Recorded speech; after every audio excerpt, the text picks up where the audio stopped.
Good evening and welcome to NYU Tonight. I'm Stephanie Leontiev.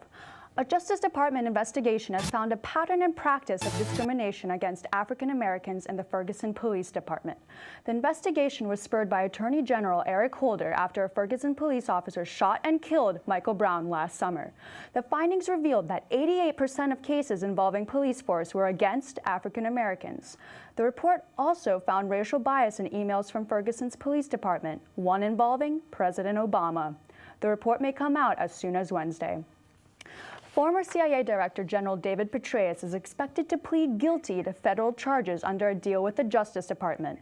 Petraeus, who led the wars in Iraq and Afghanistan, was accused 1 year ago for lying to investigators and revealing top-secret information to his mistress.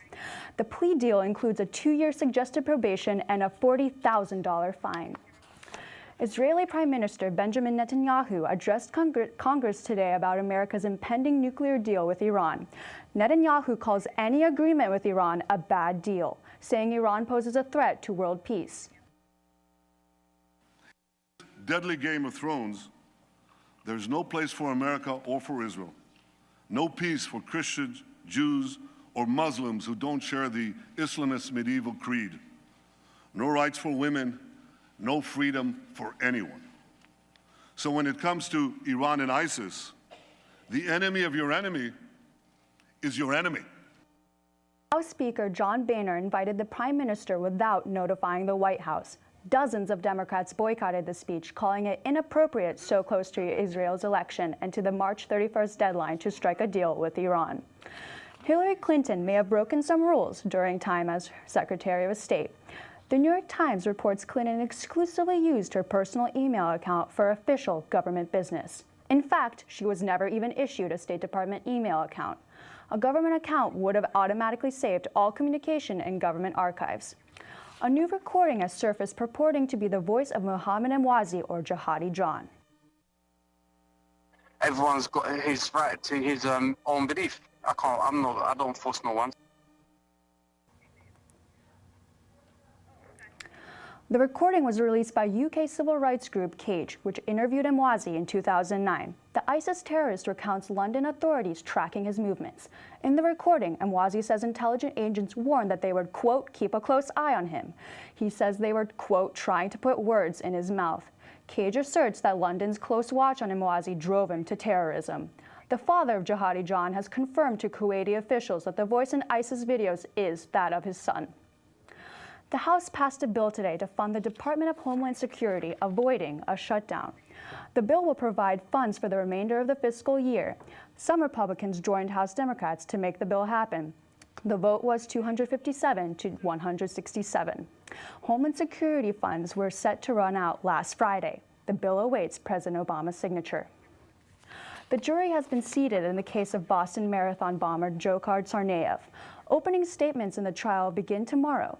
Tsarnaev is charged with killing 3 people and injuring hundreds with homemade bombs at the Boston Marathon's finish line in 2013.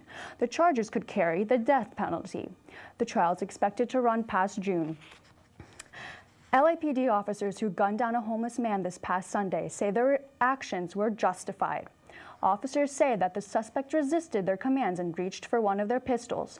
This provoked the officers to fire at least 5 shots, ultimately killing the man. Surveillance video and footage captured by cell phones and body cameras will be used in the investigation. A federal judge has ruled Nebraska's ban on same-sex marriage unconstitutional. 7 same-sex couples challenged the ban, which prohibits gay marriage, civil unions, and legalized domestic partnerships. The state's attorney general filed an appeal just hours after the judge's ruling, asking for an emergency ban on issuing same-sex marriage licenses until the case is resolved. Governor Ricketts has said the majority of Nebraskans voted for the ban. The execution of the Georgia woman convicted of plotting to kill her husband has been postponed yet again. Kelly Renee Gissendaner was scheduled to die by lethal injection Monday night, but the potency of the drugs came into question by corrections officials. They noticed they were cloudy, so they sent them to a lab to be tested. Gissendaner would have been the first woman executed in Georgia in 70 years.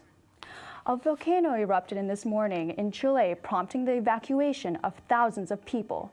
The Villarrica volcano erupted around 3 a.m. in Chile's Central Valley. Over 3,500 people have been evacuated so far, and a newly formed volcano in Japan is now very active.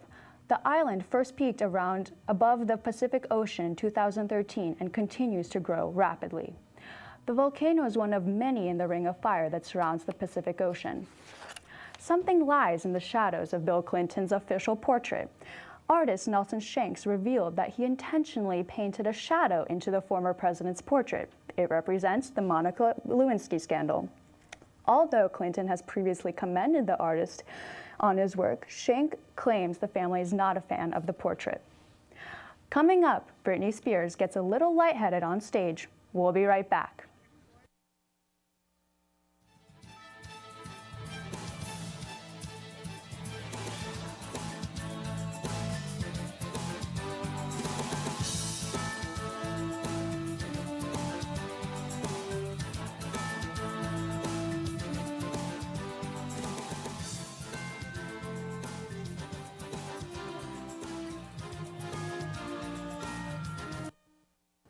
A record 290 people joined Forbes' 2015 billionaire list. New faces include basketball great Michael Jordan.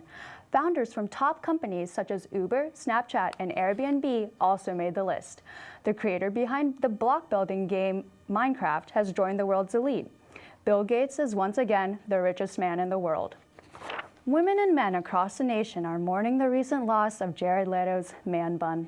The actor reportedly chopped off his ombre locks and shaved his beard for his movie role in the upcoming film Suicide Squad. No word on whether Leto plans on growing it back after the role.